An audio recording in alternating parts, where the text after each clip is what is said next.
He is the founder of Crazy for Comic Con, and quite possibly the biggest Doctor Who fan in this room. At the very least, he's definitely the biggest fan I've ever met. This guy's going to be incredible. Let's hear it for Tony Kim.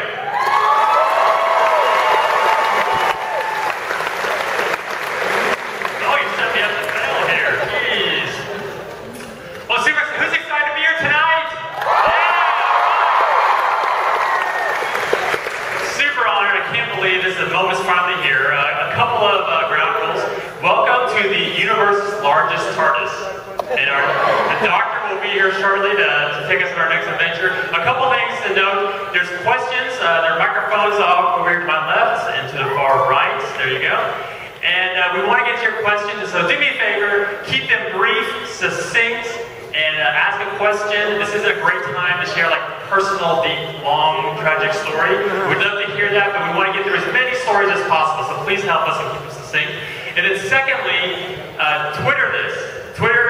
This event without Twitter, it's like a silence, right? You see it, doesn't exist unless you actually Twitter it. So Twitter that #WizardWorld, all right?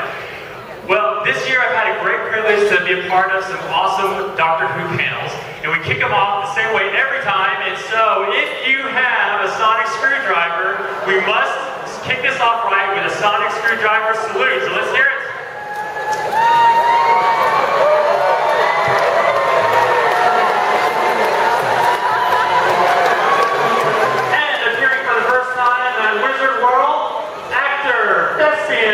Director and our favorite Time Lord, Matt Smith.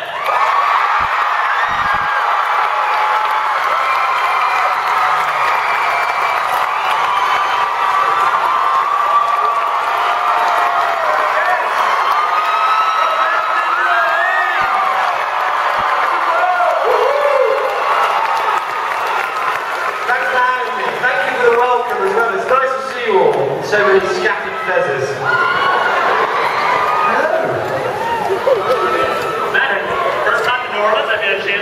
My first time in New Orleans. Oh, kidding me? You guys are spoiled. I'm like, what, they live here? This is where they live? It's brilliant. I love it. Well, let's jump right into it. Let's jump right into it. Seeing how this is all about time travel, take us back. Travel back a few years ago before Doctor Who. What was your life like before all this happened? Wow. Oh gosh. Well, it was different. I was an actor. I was doing a lot of theatre, and that was wonderful. And what's amazing about sort of Doctor Who is that you realise it's such a sort of family environment that you're welcomed into. Or in my case, not made very welcome. They were like, "Who's this young guy? He's not the Doctor." Yeah, and then suddenly your life changes quite drastically because you move away, you go and live in Cardiff for sort of 9 months, and then you get to come and do things like this, really. And actually, I brought my best friend, who I've known for like my whole life, has come with me to New Orleans. He's here, Ollie, come here, come on. This is my best friend in the world, so he can probably tell you what my life's like.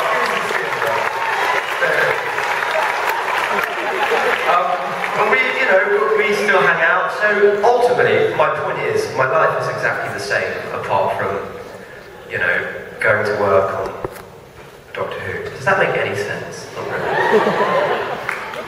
Before we get to fan questions, we had a monumental episode during Christmas, and it was of course, your departure, which made everyone in this room extremely sad. But as you look back now and looking at the past few years, what are your thoughts? Like, where's your mind at? How do you just describe this epic journey of the past few years? God, it's so hard, really. I mean, I saw Stephen the other night because I just done a play, and he came to see the play, and we were just sort of catching up. And he'd been hanging out with Karen because she's in LA, and just sort of like we just have so many wonderful memories of different Comic-Cons and of being part of that show and of this sort of family environment where you really feel like it is a shared culture and a shared world, and I just feel, I don't know, I look back and I feel very proud and very, just pleased that I got to play that guy as well. He's the dude. You didn't just have large shoes to fill, you had like 10 large pairs of shoes to fill. Yeah, So yeah. was it what you expected as you began that role and as you concluded it?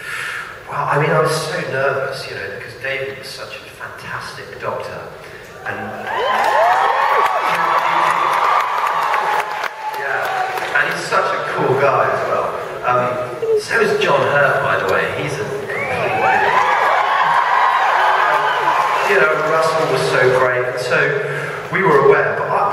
But for my money, I was really lucky that I had Stephen Moffat, who I just think's a complete bona fide genius. So, and then I met Karen and Arthur, who it was so happened that we got on really well, and then we got to travel the world and just be sort of mad together, really. Thank you. I love socks. I'm a fan of bright socks. They're my one flourish a day. Well, we had a gal, I can't even see the mic. Where's the mic over on this side? I'm sorry, I didn't see it. Okay, she's been waiting and standing at that microphone for like 2 hours. No, really? First person. So, please, what's your name? Sarah? Go ahead. Hi, Sarah. Hi. Hi. Here we are in New Orleans. What's going on?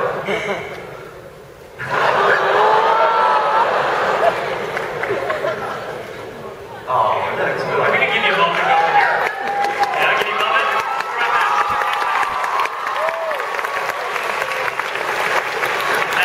It's really me. It's really me. Yeah, okay. I'd like to know what's the scariest episode you've ever filmed, like you've ever been in? Yeah, well, that's a good question. Well, I think it's sort of dependent. I don't know, because I can answer the question in 2 ways. The scariest episode I filmed as an actor, starring Doctor Who, was the first 2 episodes we filmed with a wonderful director, which was the time of, Flesh and Stone, and time of, what are they called? What's the other part called? The Time of Angels. I knew that, I was just testing it. And you do, so bravo, well done. Fez is a real. I'm sure you know Fez is. And as an actor, I was deeply petrified. And then actually, I think, in terms of, I think the scariest monster for me is the angel. And so therefore, I think maybe that, and I thought there was some really scary monster stuff in, it's episode 1, season 2, Day of the, oh God, there's astronauts in the title. The Impossible Astronaut. Again, testing if you knew you did. The next test, there's 3 tests this evening. They're going to pass with flying colors. Yeah, oh, they are. Yeah, what's your scariest episode? For me, it's the astronauts too, because Yeah. well, it's the Statue of Liberty when it turned into this giant weeping angel. Yeah, that was cool. See, that's Stephen's brilliant mind, Cool. That's a good kick. Thank you, sir. Get over here. Yes.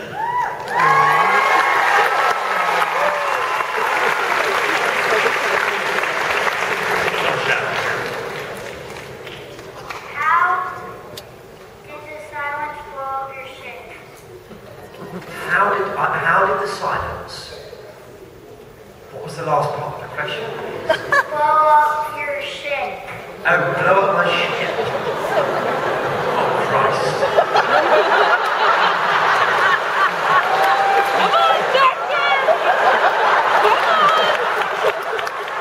You phoned Stephen Moffat.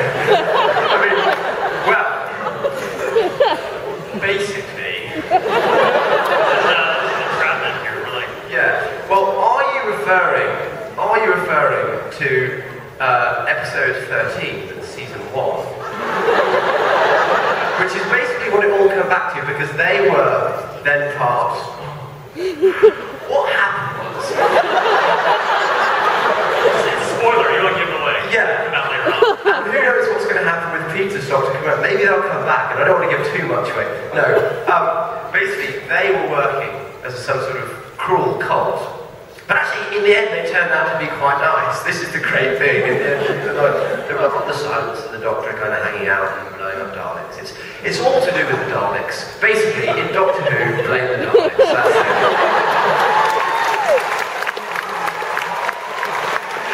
Worst answer by a doctor ever. Yes, please. Hi, Matt. Thank you so much for coming. I'm sure we're all very excited. Thank you for having me. Thank you. So my question was, so Clara only got one word to ask the doctor for help, and I was wondering what your one word would be to describe this whole experience for you and why. Also, my friend made you a bow tie. I hope you got it. Ah, cool, yes, I did get the bow tie. What one word to describe my whole experience in Doctor Who? Yes. Wow. These are really tough questions. One word to describe my experience in Doctor Who. Wait. This is a word born of Latin and of Time Lord. Geronimo Splendidus.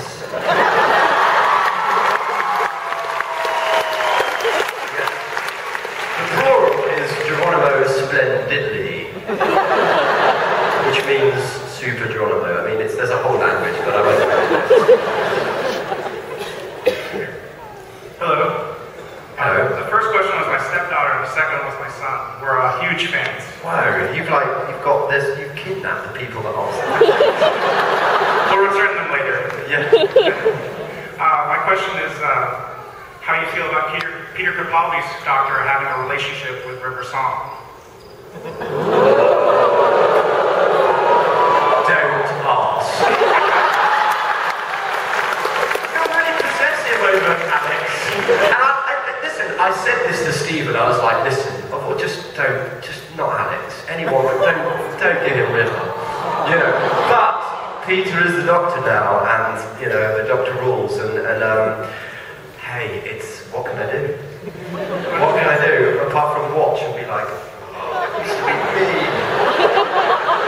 He used to turn up in fezzes. Yeah. I don't know really. I think it's an exciting journey, and I think that Stephen will be planning things that are going to unfold over years, and I think he'll reinvent sort of the folklore, and it will be Peter's folklore. But I'm really proud of the fact that Alex was part of Number 11's life, my wife. Yeah. So as you look back over the years, was there a favorite moment, maybe on screen, off screen, that maybe behind the scenes? Yeah, God, I mean, so many. We had an amazing time. With me, Carol and Arthur and Stephen, the executive producers, we came over to America for the first time, and we did a screening in the East Village in New York, and we sort of thought like no one would turn up, and we went, holy mother of Joseph, what the Americans like Doctor Who. It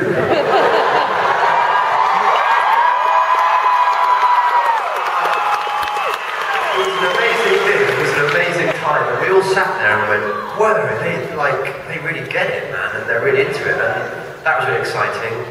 And I think the first screening in Wales that we had was really nerve-wracking. And then me and Stephen and everyone, and that guy Bondi who you just saw, we went to watch The 11th Hour at Stephen's house for the first time, and that was with my mum and dad, with Karen and Arthur, and that was quite exciting. Hello, sorry for the problem, but it's also not a screwdriver, I don't know where it went to. Anyway, hi Matt. Hi. So, your regeneration on Doctor Who was one of the most sad, but also the most beautiful things, I think, so far, because up to that point, I feel like he couldn't say goodbye, and he couldn't accept change, and at the end we see he's so peaceful. And it was really great to see him go out that way, but I wanted to know what you thought more about that change, and what gave him his peace at the end, and also how your doctor changed throughout your entire time with him. Right, okay. Thank you very much. I have to, I'm struggling to hear the questions as clearly. And it's nothing to do with you, I think it's the mic, so forgive me if I repeat myself asking them back. But I think I heard, about my regeneration Right. and sort of me going out, peacefully. Well, it was a sort of Stephen thing. I think when you look over the history of Doctor Who and stuff and previous regenerations, and I think he was really interested in it being quite simple. And I thought one of the real moments in it, I was really pleased when Amy Pond came back into it. I thought that was really special. And that was really nice. But for me as an actor, I mean, being really honest with you, I did loads of really different takes. So I was quite surprised to see that was the take that they used. Because I thought they might go with something else. Because we did a lot of different takes and we did a lot of different versions of that ending, and a lot of them were really troubling, and I quite liked them. I'm going to get in trouble now from everyone in the media. They're like, why are you talking about Doctor Who when you've left? But you know, that's what they went with, and it was sort of interesting. So yeah, and as an actor, you sort of, I think your job is to offer up as many options as possible, which is kind of what I tried to do. And I don't know, what gave me that piece at the end was, it's strange. Like, I mean, imagine if you're dying, and imagine if you're facing the world and the people you love, and you have that, you know, that real serenity, like all people have it. My granddad has it. Like, there's a sort of peace to them, and a serenity, and a quality, and they're comfortable with their life and who they've been. And I think there's something in the Doctor going. And also the key point, and this was the big thing that kind of Stephen always says, is for the Doctor, he doesn't go, I'm dying. He goes, I'm living. And I think as the actor, you have to be unselfish and go, the Doctor's not dying, it's just, but as an actor, you're going, you're burning up inside, you know, but the character lives on, and will go on, and, you know, and beyond me and Peter and everyone else. And I mean, I met loads of kids today, and in like 40 years' time, there'll be another Doctor. It's strange. Anyway, I'm rambling. Sorry.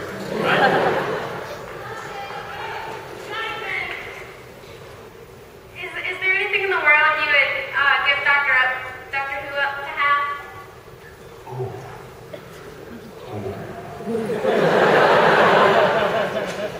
Giving up Doctor Who is hard. I mean, I love Doctor Who. Like, I love this show. I love what it is and what it represents and stuff. But I always wanted to be a professional footballer. You can't let suck. I love that. But I feel quite happy and fortunate to be Doctor Who. You know, I mean, there's a couple of girls I might consider it for. So in all your time and space travels, and you travel to another parallel universe and they find another Matt Smith, what would you be doing other than acting? Ooh. What would I be doing? President of the United States.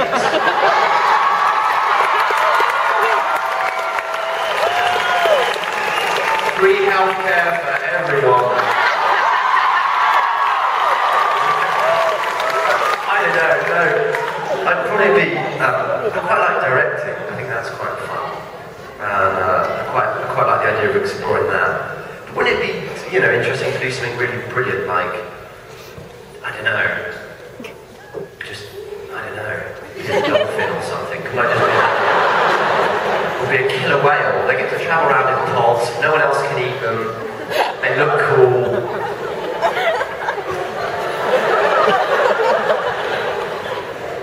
Yes, sir, go ahead. Hi, Matt. I'm the 103rd Doctor on Tumblr. So my question is, what number Doctor is Capaldi?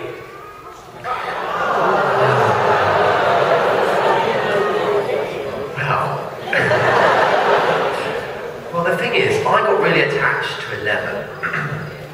And then obviously, for my money, he's 12. Because I like being 11, just because I like the number 11. But then, you know, there's a whole lot of Doctor Who science that might suggest otherwise. Because of Johnny Hurt, the other Doctor. But for me, I think number 12. What do you think? With John, and if you count 10 to... You think 13? Yeah, 13. Yeah, I know. This is the thing, isn't it? I mean, technically, if we're obeying the actual science of Doctor Who, he is 13. That means I'm giving up 11, which no, can't You know, speaking of all 12 Doctors and 50 years, celebrating the 50th anniversary, you know, we talked about this in our earlier fan panel about what's Doctor Who's contribution to 50 years of pop culture. You know, as you look back over time and space, and as historians look back, and what do you think will be Doctor Who's contribution? Well, that is a really good question. I mean, I think it's really massive, actually. I mean, particularly in Britain, because I think even if you have never watched the show in England, you know what the word darling represents. You know what that blue police phone box. You know what store it's from, and you know if someone says, you know, there's a sort of culture. It's sort of born into the fabric of you. And actually, I tell you what, this is what's been really interesting about this convention. Of all the conventions I've done in the US, I've seen the most young people here, and I think that is really encouraging because when I heard that it was on BBC America early in the morning, which I'm really pleased about because I really believe that Doctor Who is for all generations. And in America, it seems more like it's a cult adult show, and it's nice to see more and more kids getting involved because it's good to scare them when they're 6.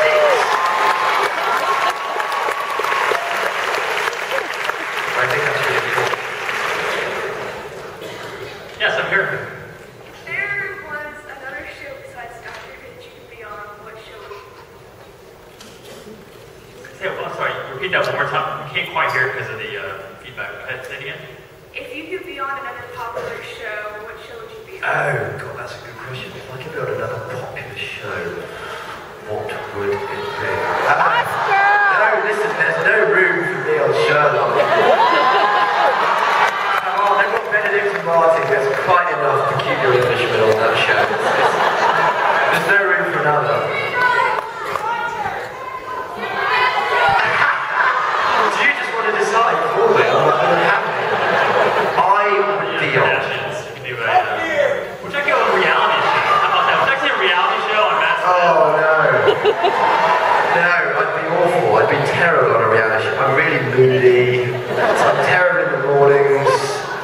When my football team loses, I get massively grumpy. You'd hate me, really. I really like, it's probably really popular in this stream. I thought Breaking Bad was phenomenal.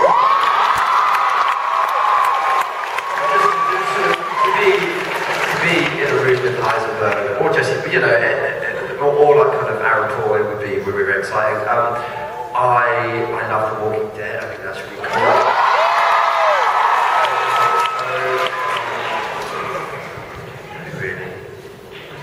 Do you know what show I really love? My favourite TV show.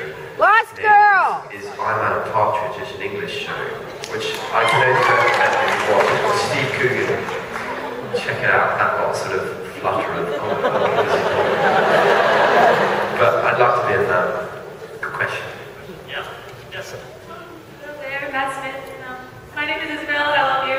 We're going to check in.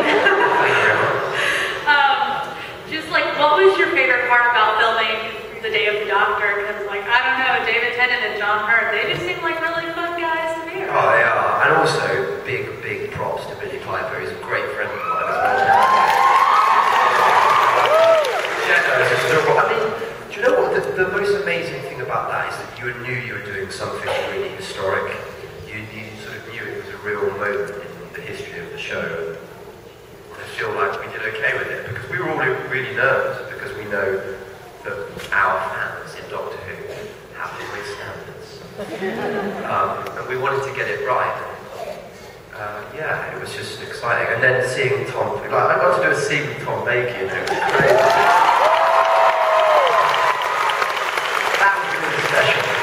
He's cool.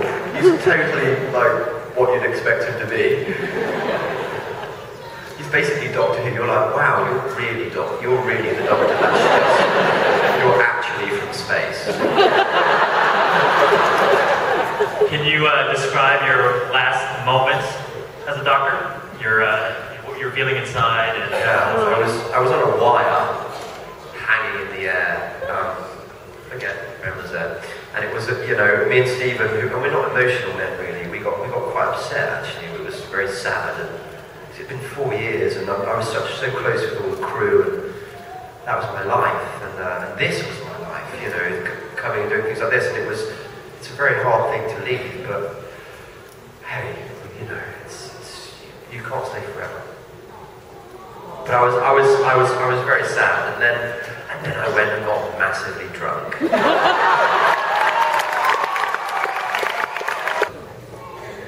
What's your favorite animal? Oh, that is an absolutely heroic question. Right, I've got a list of animals that I think are brilliant. One, the llama. Fantastic. You know why? Because every day it wakes up and goes, God, I'm a llama. I've got no idea what I am. 2, the otter. Fantastic animal. 3, the badger. Classic animal. And 4, the golden eagle, because solitary and can fly around and is really high. And, yeah. And if we're going to pick a top 5,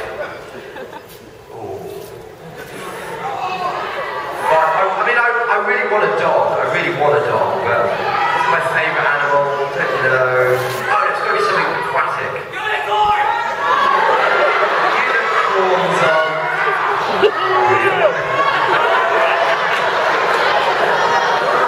Look at you started, Matt.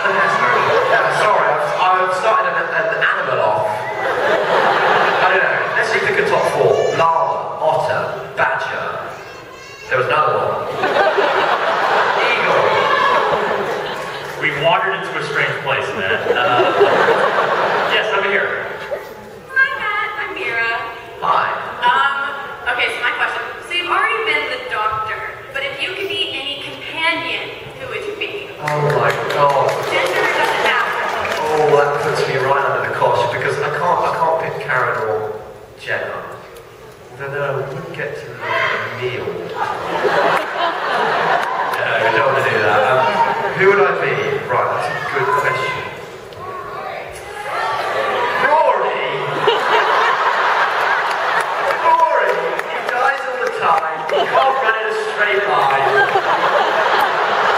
He looks like Arthur. I just want to kiss him. No.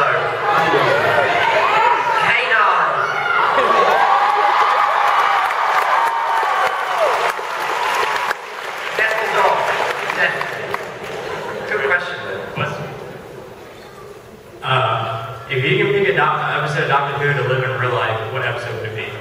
If I could be in any episode? Like, if you could live an episode in real life, what episode? Oh, gosh. I don't know. I think for me, it would have to be the 11th hour, and I'd have to be the person that met the Doctor. Because that to me is the whole magic. That's still my favourite episode that I was ever in.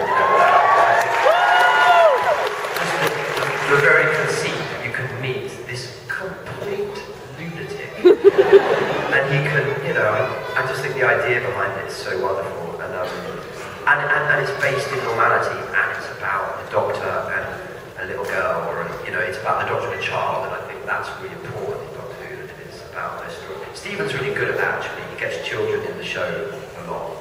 So was it actual fish sticks and custard and had the taste? Yeah, it was. And then we also had coconut sticks and custard, but we got the actual fish custard going down as well, because, you know, I'm a really serious actor.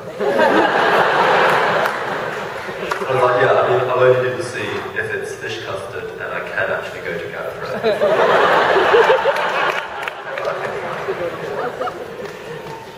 Yes.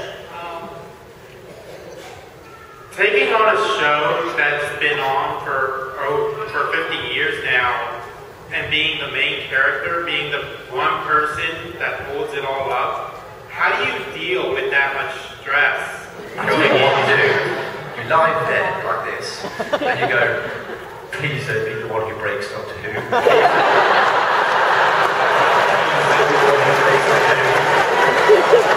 And you panic inwardly, and it makes you a really irritating, boring, self-obsessed person. And then you you get away with it. Go, oh, that's what happened.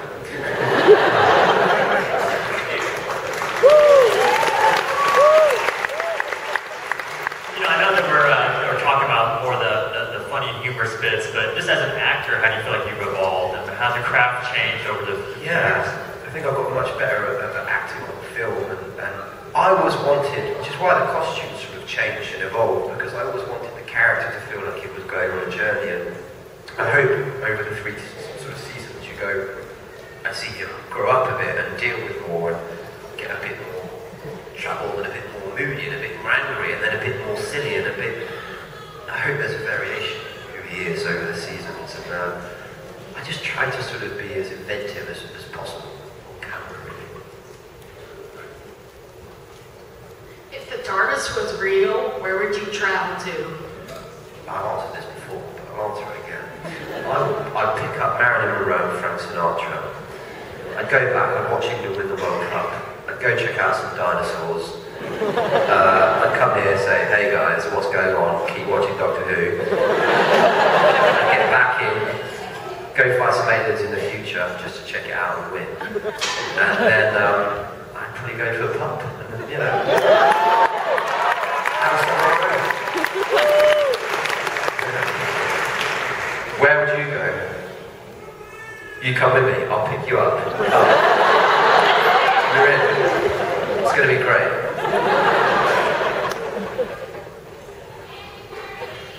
Yeah, okay. What else? Really short. Hey Matt, I'm Carolyn. Hi. You have been an integral part of Doctor Who for the last 4 years, and you've absolutely left your mark, and you will be sorely, sorely missed. Thank you, that means a lot. So I have to ask, on behalf of all of the fans, could we please see the drunken giraffe one last time?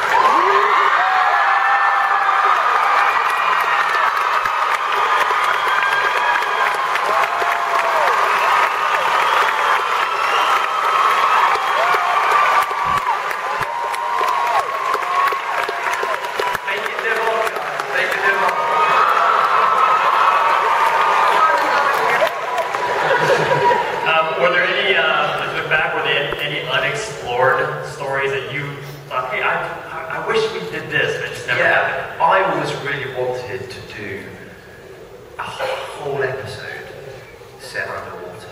It'd be really expensive, but so you go in and obviously you wouldn't be able to do fireplaces with like huge sea monsters, but it's really expensive. I thought if you could do something like, you know, that would be really cool. Yeah, there's lots of stuff that that's the amazing thing about it, is that it's so endless and limitless, and Stephen's got such great ideas. But I look back over my time and I feel I've got to work with some great actors, some writers that are at the top end, and I got to come to film in America and stuff, and I was pretty lucky.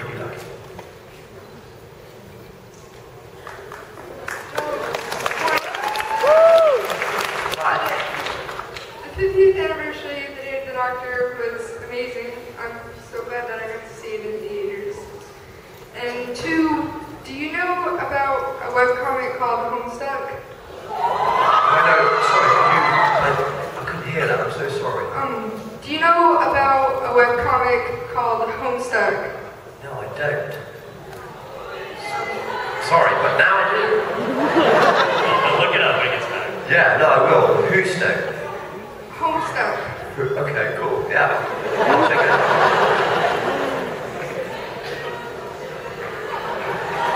Hi.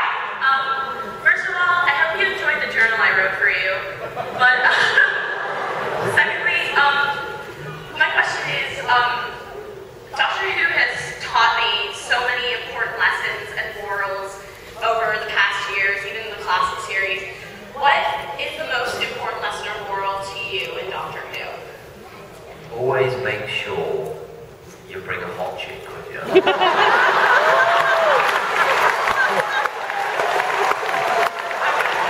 that's not what the Doctor does.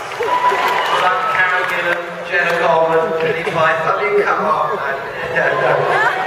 And that, I think, and also, I think embrace the spirit of what I found amazing about playing the Doctor is that he's at least my version of it was, he wasn't cynical about the world, and it's why I find kids fascinating, because they'll pick something up and taste it, or they'll see something and then engage with it, or they do things for the first time, and I think sometimes as adults we become more cynical and we lose that, and I think when you play something like the Doctor, you're constantly reminded to be sort of open, mad, and childlike, and I think they're the most interesting animals, generally.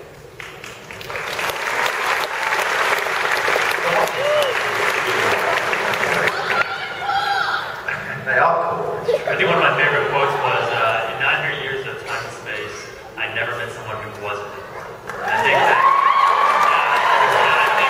you embody that so much, you just, through your craft, you just made everyone feel more, of course, from office writing.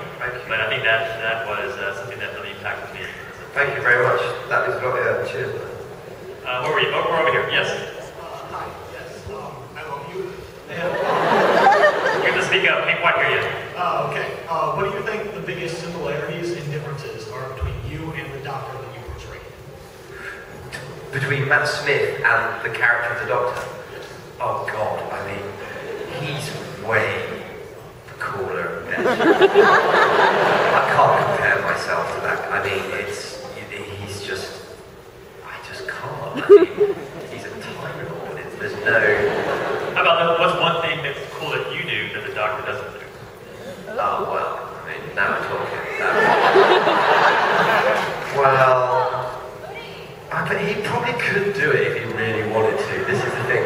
What's cool?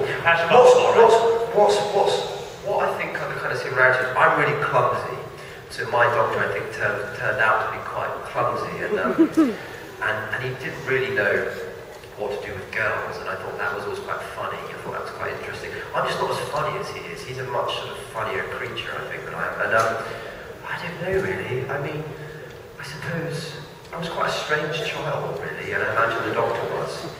So I embrace that as a similarity. I think being strange as a child is a good thing. Definitely. And the main differences are he's older than me. He can travel in time and space.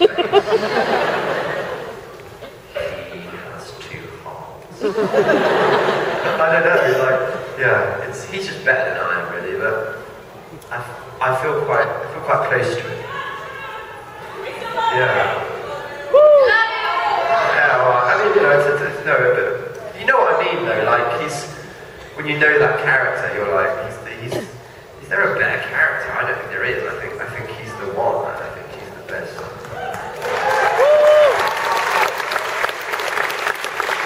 So as one chapter comes to a close and a new chapter begins, what's the future for you?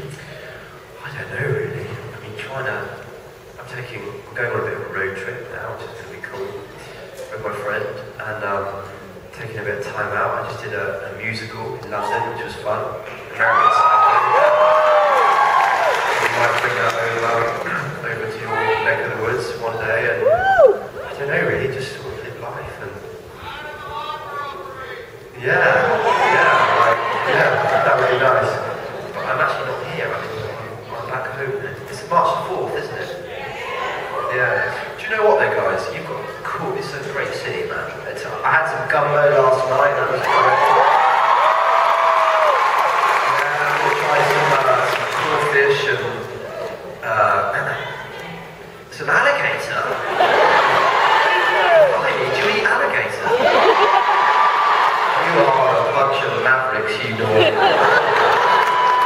Well, okay, why not? Right. Well, you didn't think that. Yeah. We just have time for a couple of questions, and so go ahead. Hi.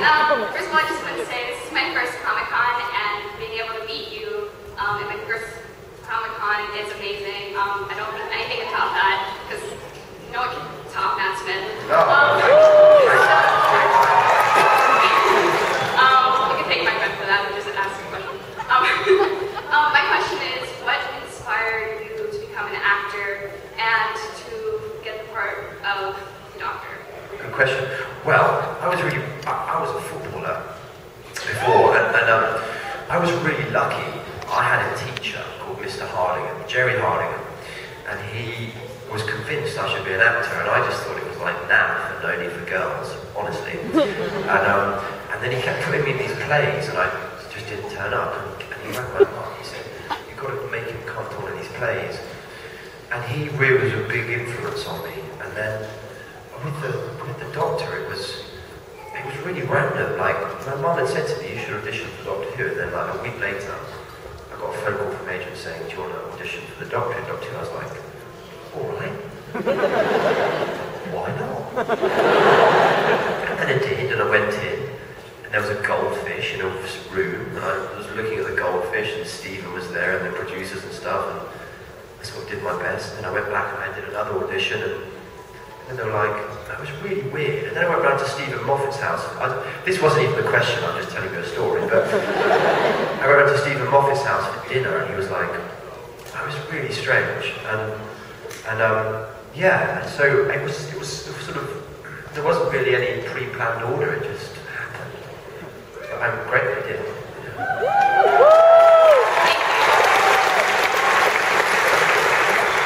This might be our last question, depending on answers. So it's over here, go ahead. Well, hi there, Amanda, over here.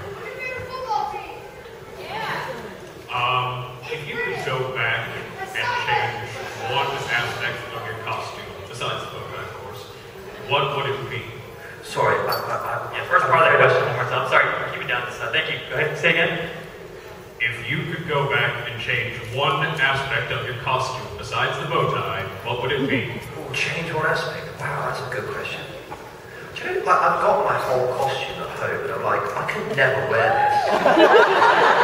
What the hell am I going to do with this costume?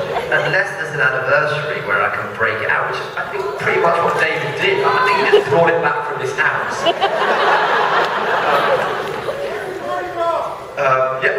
I could wear it, but then I'd look like some sort of idiot who I'm like, they'd be like, oh God, are you that guy from Doctor? Oh, you are that guy from Doctor.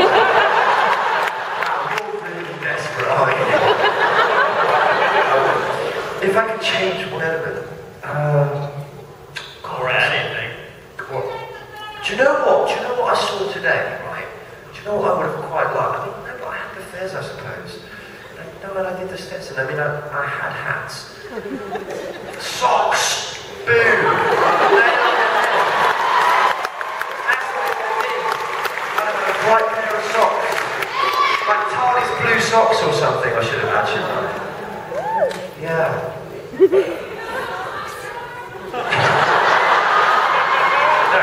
I love hearing it.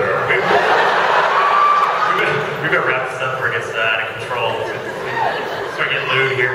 Okay, so for our last question to our fans, how do hometown fans compare to American fans when it comes to Doctor Who? And anything last you'd like to say? Well, I think Who is one big worldwide family. That's the great thing about it, you know.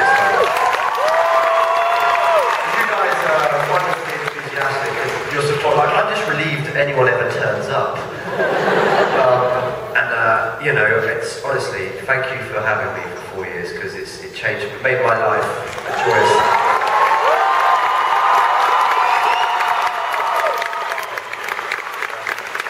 Yeah. Thank you. Right, okay. Well, we are so grateful that you joined us.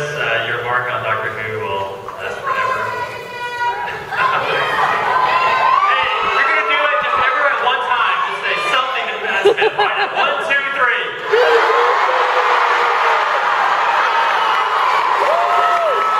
Thanks, guys. And yeah, thanks for coming down, and it's nice to